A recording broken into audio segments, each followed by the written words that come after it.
आप अगर हमारा गला काटने की कोशिश करेंगे तो हम अपनी आवाज़ बुलंद नहीं करेंगे। आप नॉन शेड्यूल ट्राइब को, फॉरवर्ड क्लासेस को शेड्यूल ट्राइब में दाखिल करेंगे, हमारे बच्चों को इंस्टीट्यूशन से बाहर निकालेंगे, हमारे बच्चों को नौकरियों से बाहर निकालेंगे, और उनको जो ब्राह्मण, राजपूत, या जो फॉरवर्ड क्लासेस, सैयद, मिर्ज़ा, उन लोगों को आप एंटर करेंगे तो फिर हम कहाँ, हमारे लोगों को, और इनका इनका कैसे हक बनता है? अगर ये शेड्यूल ट्राइब थे तो इनको पहले से शेड्यूल ट्राइब में डालना चाहिए था। अगर ये फॉरवर्ड क्लासेस नहीं है तो इनको पहले से, फिर आज इनको 2023 में आके कैसे ही पता चला कि ये 91, 90 और 91 में अगर शेड्यूल ट्राइब को, गुजर बकरवाल तबका को, गद्दी सिपी को अगर शेड्यूल ट्राइब का दर्जा दिया है, तो 2023 में आके 20-25 साल के बाद इनको पता चला कि ये भी शेड्यूल ट्राइब है। और आप एक ऐसा बिल जो कमरे में बैठ के, जिसकी रिसर्च कुछ नहीं है, जिसकी इन्वेस्टिगेशन कुछ नहीं है, और वो उसके उस बिल की उस रिकमेंडेशन पे, जो है कमीशन की रिकमेंडेशन पे आप बिल को, इसको गलत तरीके से पार्लियामेंट में लाएंगे, और आप इसको पास करके इन फॉरवर्ड क्लासेस को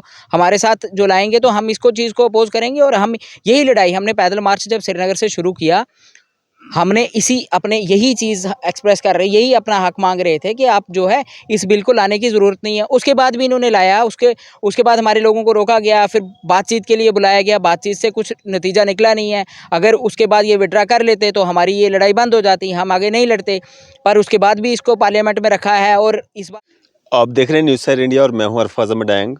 अभी हम हाई कोर्ट के बिल्कुल बाहर खड़े हैं और हमारे साथ खास बातचीत में मौजूद हैं एडवोकेट अनवर चौधरी साहब, एडवोकेट अवैस साहब, एडवोकेट अकरम चौधरी साहब। बातचीत करेंगे आज लगातार जो ये डिटेंशंस का मामला जो सामने आ रहा है, जिस तरह से एसटी के लिए जो लोग संघर्ष कर रहे हैं। एक तो पार्लियामेंट सेशंस चल रहे हैं, वहाँ पे जो टेबल हुआ है, वहाँ पे जो पास होगा नहीं होगा, उसके चलते जो गुज्जर बकरवाल कम्युनिटी के लोग या बाकी लोग जो प्रोटेस्ट करने के लिए बाहर निकले थे, यूनिवर्सिटी में जिस तरह से लाठीचार्ज देखने को मिला स्टूडेंट्स पे, या डिटेन किया गया बहुत सारे लीडर्स को। बातचीत करेंगे क्या कुछ पूरा अनवर साहब का कहना है इस पर। सर, कैसे देखते हैं ये जो डिटेन किया जा रहा है लोगों को? पहले भी प्रोटेस्ट हुए, पैदल मार्च हुए, लेकिन ऐसा देखने को नहीं मिला।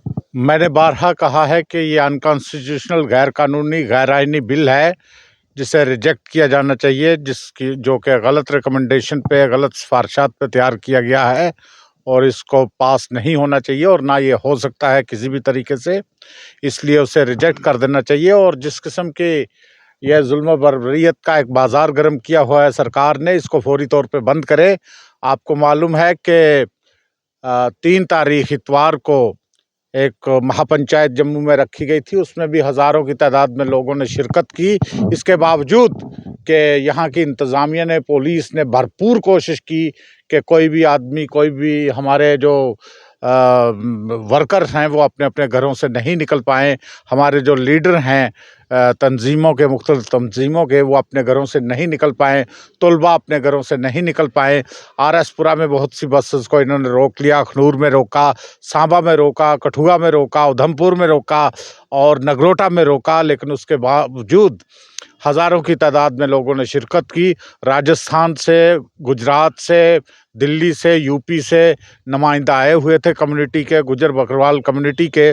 उन्होंने भी उसमें हिस्सा लिया और उन्होंने भी सरकार से ये कहा कि इस किस्म का गैर कानूनी और गैर आईनी बिल पास ना किया जाए।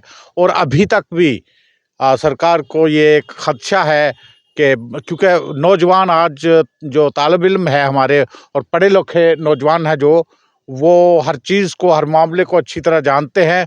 वो जानते हैं कि ये गैर कानूनी और गैर आईनी बिल है, उसके ख़िलाफ़ वो बरसरे पैकार हैं, एहतजाज पे हैं। लेकिन उन्हें रोज़मर्रा ज़िंदगी में उन्हें गिरफ़्तार भी किया जा रहा है, अंदर भी रखा, राजौरी में गिरफ़्तार किया, नौशहरा में गिरफ़्तार किया, अखनूर में गिरफ़्तार किया, यहाँ जम्मू में बहुत से नौजवानों को गिरफ़्तार किया। तो मैं सरकार से यही कहूँगा कि वो इस किस्म की हरकतों से बाज रहे, क्योंकि ये चीज़ें जो हैं कोई भी दबाने वाली, हकूक़, किसी के हक की बात कहने से आप किसी को नहीं दबा सकते हैं, ना चुप करवा सकते हैं। ये तो सिर्फ़ एक ये जमहूरी निज़ाम का कोई अमल नहीं है, ये तो एक वो क्या नाम है, क्या के एक वो हो गई, धक्काशाही हो गई है। तो इसको फौरी तौर पे बंद किया जाए, इस किस्म की हरकत ना की जाए। हमारे नौजवानों को अपनी बात कहने दें, उन्हें बाहर आने दें।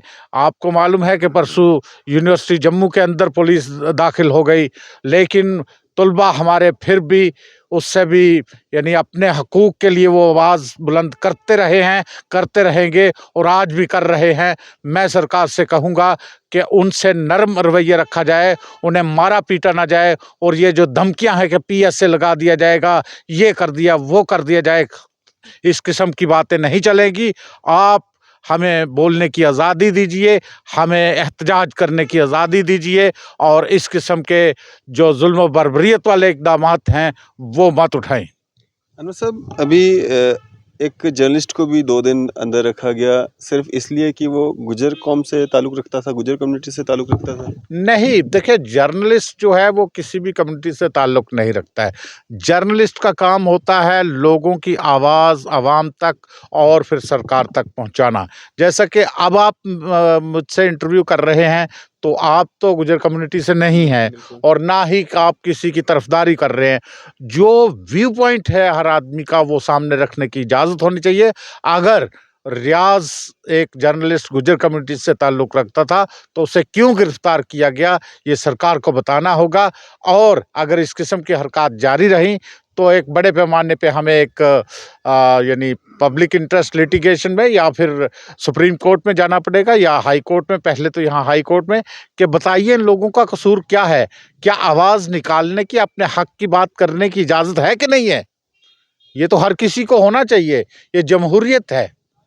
अनवर साहब, आप हर बार कहते हैं कि ये सारा जो प्रोसेस हो रहा है, जी। ये सारा इल्लीगल है। जी, जी। लेकिन जो सरकार, मौजूदा सरकार है, वही तो कर रही है। सरकार, देखिए सरकार को गलतफ़हमी है। सरकार को गलतफ़हमी है कि इससे हमें फ़ायदा हो जाएगा, जब मैं बार-बार कह रहा हूँ कि इससे कोई फ़ायदा नहीं है और किसी के जो जेन्युइन लोग हैं, इसके मुस्तहिक हैं, उनके साथ किसी दूसरे लोगों को जो जेन्युइन नहीं है, जो उसके मुस्तहिक नहीं है रिज़र्वेशन के, उन्हें नहीं देनी चाहिए और ख़ासकर उन्हें शेड्यूल्ड ट्राइब करार नहीं दिया जा सकता। किसी भी ज़ाविये से आप ले लें, वो शेड्यूल्ड ट्राइब नहीं है। लेकिन अब सुनील शर्मा जी कह रहे हैं, जो फॉर्मर मिनिस्टर रह चुके हैं, भारतीय जनता पार्टी के सीनियर नेता हैं, वो कह रहे हैं कि कुछ ही दिनों में जो है बिल पास हो जाएगा, पहाड़ियों को उनका हक मिलेगा। देख लेंगे जब पास करते हैं। सुनील जी के से कहिए, करके देखिए, फिर आप कर लीजिए, हम भी देखेंगे। हम भी सड़कों पे हैं, हम भी, सुप्रीम कोर्ट है, अदालतें हैं, हाई कोर्ट है, तो कोई बात नहीं। अगर ऐसा होता है तो उसका भी हमें इलाज आता है, वो भी कर लेंगे। लेकिन ये लोग, इनको कोई समझ नहीं है, कोई कुछ नहीं है। ये ऐसे ही लोगों को बहकाने के लिए, इसी तरह लोगों को मिसलीड करने के लिए, गुमराह करने के लिए इस किस्म के बयानात दे रहे हैं। क्या असरात होंगे इसके अगर बिल पास हो जाता है तो? अच्छे असरात नहीं होंगे, क्योंकि उससे और बदमज़गी पैदा होगी, बदअमनी पैदा होगी समाज के अंदर और फिर खामखा में एक बहुत बड़े तबके को सुप्रीम कोर्ट में जाना पड़ेगा। और सुप्रीम कोर्ट से मुझे, पहले तो मैं, आज भी मुझे ये यकीन है कि सरकार होश के नाखून लेगी, उसे अच्छी तरह देखे भालेगी और उस पे सोच विचार हो भी रहा है। इसीलिए इतने बिल्स अभी तक पास हो गए, वो नहीं कर रहे हैं, उस पे सोचा जा रहा है। मुझे उम्मीद है कि वो सोच समझ के ही कोई कदम उठाएंगे और कोई ऐसा गैर कानूनी और गैर आइनी कदम नहीं उठाएंगे जिसके साथ ना सिर्फ समाज के अंदर बदअमनी पैदा हो, बल्कि सरकार पे भी कोई सवाल उठे। अवैस भाई, क्या कहना चाहेंगे, जिस तरह से आप एक युवा हैं और युवाओं को जिस तरह से डिटेन किया जा रहा है, स्टूडेंट्स पे जो मतलब यूनिवर्सिटी के अंदर जो है पुलिस जा रही है, हालांकि वहाँ पे पुलिस अंदर नहीं जाती है, तो कैसे देखते हैं? देखिए अरफाज भाई, पहले तो आपका बहुत शुक्रिया, और अनवर सर ने बाकी सारी बातें बहुत बारीकी से आपके सामने रखी। देखिए, जहाँ तक नौजवानों का सवाल है, हमारे एक्टिविस्ट को अरेस्ट किया गया परसों। रजौरी से एक बहुत बड़ी टीम जो हमेशा इस कौम की आवाज़ उठाते थे, नौजवान साथी, उनको अरेस्ट किया गया। आधे लोगों को अखनूर में लाया गया, जिनको कल वहाँ से रिलीज़ किया, आधे साथियों को रजौरी से। और जम्मू यूनिवर्सिटी में बड़ी हैरानी की बात यह है कि आज तक जब से यूनिवर्सिटी बनी है, कभी पुलिस गेट के इंटर नहीं हुई। लेकिन जब गुजर बकरवाल कम्युनिटी के नौजवान अपने हकूक़ की बात करने लगे, तो जम्मू यूनिवर्सिटी के अंदर ऐसा माहौल बनाया कि जैसे पता नहीं कितने बड़े क्रिमिनल्स अंदर छुपे हुए हैं। इसलिए मैं सरकार से ये दरख्वास्त करता हूँ कि अगर ठीक है, अगर हमारे नौजवानों का, हम लोगों का कोई कसूर है, अगर हम कुछ गैरकानूनी कर रहे हैं तो उसका जवाब दें। लेकिन असल में गैरकानूनी ये है कि एक नौजवान को अपनी बात करने से रोकना, वो गैरकानूनी काम है। यूनिवर्सिटी के अंदर इंटर होना, वो गैरकानूनी है। और रजौरी में ऐसा माहौल बनाना, हमारे नौजवानों को डिस्करेज करना, वो गैरकानूनी काम है। इसलिए मैं अपने नौजवानों से भी दरख्वास्त करता हूँ कि अपने हौसले को बुलंद करो और भारतीय जनता पार्टी से वाजिया कहते हैं कि जम्मू कश्मीर के गुजर बकरवाल कम्युनिटी ही नहीं, जितनी भी रिजर्व्ड कैटेगरीज के लोग हैं वो आज ये सब देख रहे हैं और इसका आपको बहुत सख्त जवाब मिलेगा। इसलिए नौजवानों पे जुल्म करना बंद कीजिए। जिस तरह से भारतीय जनता पार्टी के लोग कहते हैं कि गुज्जर बकरवाल की अगर किसी ने बात की है, उसके हकों की बात की है, तो वो भारतीय जनता पार्टी है, हक दिए हैं तो भारतीय जनता पार्टी ने दिए हैं। आज क्यों चुप्पी साधी है भारतीय देखिए, जनता अगर हमारे हकूक छीनना उनकी नज़रों में हक देना है तो ठीक है, वो अपनी जगह ठीक हो सकते हैं पार्टी? जनाब। एक्ट की अगर बात करें हम जनाब, या वो बाकी ठीक- पॉलिटिकल रिजर्वेशन की बात करें हम, वो हक तो दिए हैं। जनाब, फॉरेस्ट राइट एक्ट के लिए हम पिछले 4-5 सालों से, जब 370 टूटने से पहले सड़कों पर रहे तब तो नहीं दिया, लेकिन जब 370 टूटने के बाद इनडायरेक्टली वो यहाँ पे इम्पोज होता है, तो उसके बाद मुझे बताइए कि हमारे लोगों को कौन से हकूक मिल गए जनाब? हमारे लोगों को आज भी बेघर किया जाता है। जाके देख लो रूपनगर में, बठिंडी में, सुजमा में, कश्मीर में देख लो क्या हालात हैं। डोडा किश्तवाड़ के इलाकों में जाके देख लो, उनको तो अपनी ज़मीनों तक नहीं जाने दिया जाता। तो कौन सा फॉरेस्ट राइट एक्ट है? ये सिर्फ बीजेपी के ढकोसले दावे हैं। इसलिए मैं भारतीय जनता पार्टी से कहना चाहता हूँ कि जम्मू कश्मीर की गुजर बकरवाल कम्युनिटी को आप अनपढ़ कौम ना समझें। ये कौम पढ़ी लिखी है, इसके नौजवान अपने हकूक़ को जानते हैं, ये सही क्या है और गलत क्या है। जनाब, हमारे राज्यसभा के एमपी हैं गुलाम अली खटाना साहब, जब वो प्रेस कॉन्फ्रेंस आके करते हैं, मुझे बताइए जब से वो एमपी बने हैं कभी उनको प्रेस कॉन्फ्रेंस करने बुलाया बीजेपी वालों ने? उनको भी एमपी इसलिए बनाया है ना कि वो गुजर बकरवाल कम्युनिटी से हैं। उनको इसलिए नहीं बनाया कि वो बहुत बड़े कोई वकील थे, बहुत बड़े कोई लीडर थे कि राज्यसभा में ले जाएंगे तो बड़े कवानीन पास वहाँ पे लागू करेंगे। उनको इसलिए बनाया क्योंकि वो गुजर बकरवाल कम्युनिटी से थे। लेकिन वही लोग आज जाके हमारी कौम का सौदा कर रहे हैं। इसलिए मैं उन लोगों से भी दरख्वास्त करता हूँ, कभी तो इस कौम का कर्ज चुका दो जनाब। वो तो कहते हैं कि अगर हमारे कोटे के साथ छेड़छाड़ नहीं होगी तो किसी गुज्जर बकरवाल को या किसी को देखिए, मुझे लगता है कि ये बात मुझे नहीं इस बात की समझ नहीं आती कि ये बात लोगों को गुमराह करने की कर क्यों रहे हैं। जनाब, under the constitution of India ऐसी कोई प्रोविजन है ही नहीं कि कोटा विद इन कोटा हो। आप जितनी भी पुरानी जजमेंट्स निकाल के देख लीजिए। लेकिन भारतीय जनता पार्टी जब असम की बारी आती है तो वहाँ पे बीजेपी का एमएलए इस बात को अपोज करता है कि quota within quota is not permissible in India under the constitution of India. तो जनाब, जम्मू कश्मीर में कैसे हो जाएगा? या तो वो कहते हैं कि जम्मू कश्मीर में अगर वो कानून को नहीं मानते सिर्फ अपने वोट बैंक के लिए, लेकिन बड़ी हैरानी की बात यह है कि जम्मू कश्मीर की 3rd लार्जेस्ट कम्युनिटी को साइडलाइन करके जम्मू कश्मीर की सिंगल कोई भी कॉन्स्टिट्यूंसी ले लीजिए आप, वहाँ पे हमारे लोग रहते हैं। वो अगर जितवा नहीं सकते लेकिन हरवा इलेक्शन ज़रूर सकते हैं, कोई कितनी भी कम पॉपुलेशन होगी। और 50% ऐसी कॉन्स्टिट्यूंसीज है जहाँ पे हमारे लोग जीत सकते हैं। उस कम्युनिटी को इग्नोर करके 4 या 5 लाख की कम्युनिटी को खुश कर रहे हैं, तो वो भी हमें जवाब देना आता है। अभी आपने सवाल पूछा था मेरे अजीज़ से कि फॉरेस्ट राइट एक्ट के तहत हमने आरटीआई के तहत ये जवाब मांगा था कि आज तक कितने लोगों को फॉरेस्ट राइट एक्ट के तहत यानी ज़मीन के हकूक़ दिए गए हैं। वहाँ जवाब आया नील। अभी तक किसी एक शख्स को भी हक नहीं मिला उसके तहत। तो कहाँ इसकी इम्प्लीमेंटेशन है? उसके बरक्स लोगों को उनके घरों से निकाला जा रहा है, उनसे ज़मीनें खाली करवाई जा रही हैं, उनके माल मवेशी के हमरा उन्हें खदेड़ा जा रहा है। तो ये एक सिर्फ बातें ही हैं, हकूक़ कोई नहीं मिल रहे हैं। अकरम साहब, पहाड़ी कबीले के लोग कहते हैं कि पहाड़ी कबीले को जब एसटी स्टेटस मिल जाएगा तो गुज्जर बकरवाल कम्युनिटी के जो लोग हैं, जिस तरह से आपके समय पे वो लोग गए थे दिल्ली और खुश हुए थे, वैसे ही आप लोगों को भी जाना चाहिए उनके साथ में।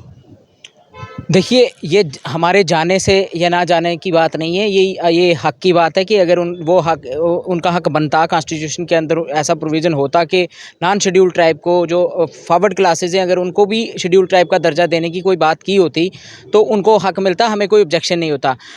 पर बात ये है कि ये सारे फॉरवर्ड क्लासेस हैं, अपर कास्ट हैं, इनको अगर इसके कॉन्स्टिट्यूशन के अंदर कोई ऐसा प्रोविज़न नहीं है और इनको शेड्यूल ट्राइब के दर्जे में दाखिल करने के लिए कोई ऐसा कानून नहीं है, तो ये शेड्यूल ट्राइब डिज़र्व नहीं करते। इस चीज़ की हम अपोज़ करते हैं और ये हम कंटिन्यूसली कर भी रहे हैं और करते रहेंगे और इसके लिए हम अपने हक़ के लिए लड़ते रहेंगे।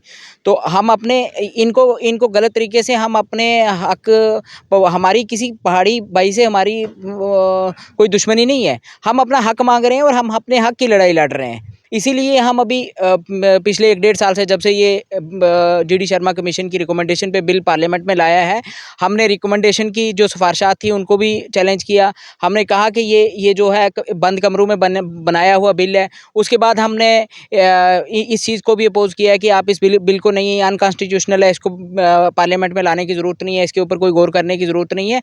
पर उसके बाद भी जब लाया है, आज की डेट में भी हम इस चीज़ पर लड़ाई लड़ रहे हैं कि इस बिल के ऊपर किसी तरह की नज़रसानी करने की कोई ज़रूरत नहीं है, इसको इनफैक्ट विड्रा करना चाहिए।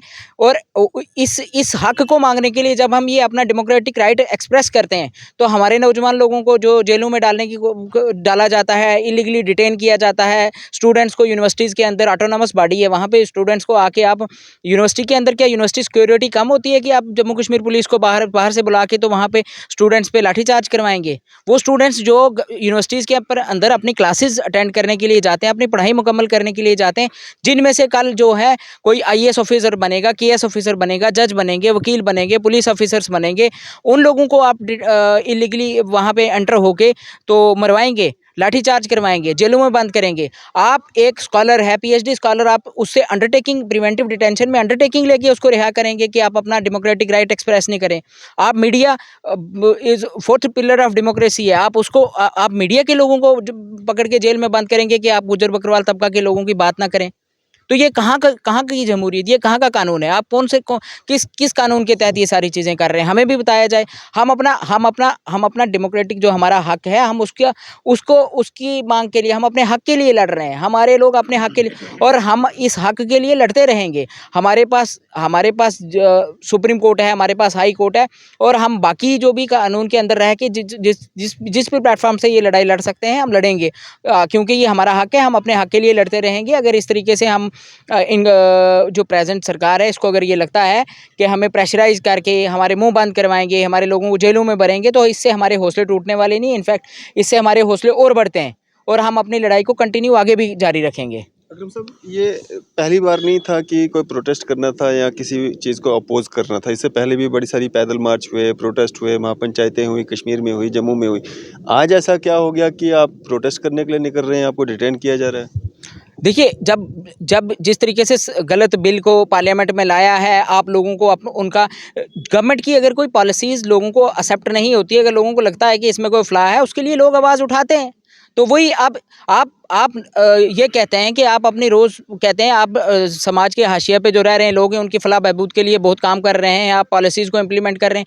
आप अगर हमारा गला काटने की कोशिश करेंगे तो हम अपनी आवाज़ बुलंद नहीं करेंगे। आप नॉन शेड्यूल ट्राइब को, फॉरवर्ड क्लासेस को शेड्यूल ट्राइब में दाखिल करेंगे, हमारे बच्चों को इंस्टीट्यूशन से बाहर निकालेंगे, हमारे बच्चों को नौकरियों से बाहर निकालेंगे, और उनको जो ब्राह्मण, राजपूत, जो फॉरवर्ड क्लासेस, सैयद, मिर्ज़ा, उन लोगों को आप एंटर करेंगे, तो फिर हम कहाँ, हमारे लोगों को, और इनका कैसे हक बनता है? अगर ये शेड्यूल ट्राइब थे तो इनको पहले से शेड्यूल ट्राइब में डालना चाहिए था। अगर ये फॉरवर्ड क्लासेस नहीं है तो इनको पहले से, फिर आज इनको 2023 में आके कैसे ही पता चला कि ये 91, 90 और 91 में अगर शेड्यूल ट्राइब को, गुजर बकरवाल तबका को, गद्दी सिपी को अगर शेड्यूल ट्राइब का दर्जा दिया है, तो 2023 में आके 20-25 साल के बाद इनको पता चला कि ये भी शेड्यूल ट्राइब है। और आप एक ऐसा बिल जो कमरे में बैठ के, जिसकी रिसर्च कुछ नहीं है, जिसकी इन्वेस्टिगेशन कुछ नहीं है, और वो उस बिल की उस रिकमेंडेशन पे, जो है कमीशन की रिकमेंडेशन पे आप बिल को, इसको गलत तरीके से पार्लियामेंट में लाएंगे, और आप इसको पास करके इन फॉरवर्ड क्लासेस को हमारे साथ जो लाएंगे, तो हम इसको चीज़ को अपोज करेंगे। और हम यही लड़ाई, हमने पैदल मार्च जब श्रीनगर से शुरू किया, हमने यही चीज़ एक्सप्रेस कर रहे, यही अपना हक मांग रहे थे कि आप जो है इस बिल को लाने की ज़रूरत नहीं है। उसके बाद भी इन्होंने लाया, उसके बाद हमारे लोगों को रोका गया, फिर बातचीत के लिए बुलाया गया, बातचीत से कुछ नतीजा निकला नहीं है। अगर उसके बाद ये विड्रा कर लेते तो हमारी ये लड़ाई बंद हो जाती, हम आगे नहीं लड़ते, पर उसके बाद भी इसको पार्लियामेंट में रखा है, और इस बार फिर जो इस सेशन में दोबारा से इन्होंने ला के, तो फिर अब ये पास करना या नहीं, इसको गौर इस पर करना चाहिए सरकार को, ये और कर भी रही होगी। अब इसी लड़ाई को कि आप इनको बिल को बाहर निकालें, इसकी ज़रूरत नहीं है इसके ऊपर कोई बातचीत करने की, और इसी लड़ाई को लेके हम जो अभी भी लड़ रहे हैं। डैंग साहब, मेरे अजीज़ से अभी आपने सवाल पूछा कि चंद लोग कहते हैं कि जब गुजर बकरवाल को शेड्यूल ट्राइब मिला तो उन्होंने बहुत खुशियां मनाई हमारे साथ मिलके। ऐसा बिल्कुल नहीं है, बल्कि पहाड़ी लोग जो हैं आपके साथ दिल्ली भी गए, उन्होंने सेलिब्रेट भी किया। बिल्कुल नहीं, ये एक बिल्कुल झूठ है। बल्कि जब जो ही शेड्यूल ट्राइब मिला तो एक कॉन्स्पिरेसी शुरू कर दी, और उस वक्त नेशनल कॉन्फ्रेंस के अंदर इनके लोग थे, और नेशनल कॉन्फ्रेंस के साथ मिलकर के इन्होंने कॉन्स्पिरेसी शुरू की और बिल को भेजा, जो रिजेक्ट हो गया उस वक्त नेशनल कॉन्फ्रेंस की सरकार ने। फिर जब PDP की सरकार आई तो फिर इन्होंने कॉन्स्पिरेसी उनके साथ मिलके कॉन्स्पिरेसी करने की कोशिश की, मुफ्ती साहब के साथ भी मिलके और उनकी लीडरशिप के साथ मिलके एक कॉन्स्पिरेसी करने की कोशिश की कि किस तरह से शेड्यूल ट्राइब डाइल्यूट हो। फिर जब भाजपा की सरकार बनी और गवर्नर राज आया तो हमें उम्मीद की किरण जागी कि अब कॉन्स्पिरेसी नहीं होगी, लेकिन मुझे बहुत ही अफसोस के साथ कहना पड़ रहा है कि जिससे हमें ज़्यादा उम्मीदें थी उसने हमें ज़्यादा नाराज़ किया है। अब वही लोग जो एनसी पीडीपी वगैरह के साथ कॉन्स्पिरेसी करके यानी हमारा शेड्यूल ट्राइब छीनना चाहते थे, उसे डाइल्यूट करना चाहते थे, अब वो कॉन्स्पिरेसी अब वही लोग जाके जुड़ गए हैं भाजपा के साथ और भाजपा भी अब कॉन्स्पिरेसी करने। इस चीज़ का मुझे बड़ा अफसोस है कि भाजपा भी ये चीज़ समझने में फेल हो गई। जब पिछली 2 सरकारें 3 सरकारें जितनी भी बनी 91 से, अगर वो नहीं कर पाई थी और कानूनी तौर पे नहीं कर पाई थी, दिल्ली से उनका रजिस्ट्रार जनरल की तरफ से रिजेक्ट हो गया। बाकी तमाम तर चीज़ें जितने भी कमीशंस बने, कमीशंस ने इनके क्लेम को रिजेक्ट किया।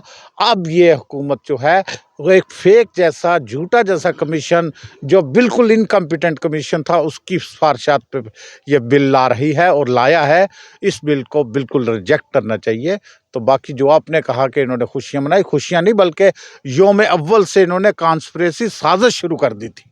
अनवर साहब, क्या एक मैसेज रहेगा आपकी तरफ से? मेरी तरफ से यही है कि अगर सरकार यहाँ माहौल को पुरअमन रखना चाहती है, अगर जो पिछड़ी जातियाँ हैं, गुजर बकरवाल, गद्दी सिप्पीज़, ओबीसी वगैरह, तो इस बिल को रिजेक्ट करें। इस बिल को बिल्कुल दोबारा ये हवा भी ना देखे, ये दिन भी ना देखे, ये बिल, ये लाइट भी ना देखे पार्लियामेंट के अंदर या कहीं भी। इसको रिजेक्ट करके इसको ड्रॉप किया जाए और अमन व अमान की जो हालात हैं वो जम्मू कश्मीर में कायम करें। हाँ जी। डेंग साहब, अभी जिस तरीके से पिछली बार जब भारतीय जनता पार्टी ने बड़े बड़े दावे किए और गुजर बकरवाल की फलाह बहबूद के लिए बड़े बातें की कि हम गुजर बकरवाल के लिए ये चीज़ें लाएंगे और इनके हकूक़ की बात करेंगे, तो हमने भारी अक्सरियत में जो है गुजर बकरवाल तबके को वोट भारतीय जनता पार्टी को वोट दिया और सरकार बनाई। क्योंकि गुजर बकरवाल तबका के लोग पूरी जम्मू कश्मीर में आप देखेंगे हर जो असेंबली का सेगमेंट है उसके अंदर काफ़ी भारी तादाद में रहते हैं। और अगर इस बार इस तरीके की गलती होती है और ये बिल को पास करके फॉरवर्ड क्लासेस को जो अगली जातीज़ हैं उनको हमारे साथ शामिल करेंगे और हमें नुकसान पहुंचाएंगे, तो इसका खमियाजा जो है आइंदा इलेक्शन में भुगतना पड़ेगा। ये हमारी तरफ और से। यही लोग बहुत सी कैटेगरीज में, ओबीसी या ओएससी या वो इकोनॉमिकली वीकर सेक्शन, उसमें सभी ये होते हैं, जबकि हम सिर्फ इसी 10% में है। तो इसलिए उनको सफिशिएंट, उनको बड़ी यानी अच्छी उनको रिजर्वेशन ऑलरेडी है, इसलिए उनको ज़रूरत नहीं है।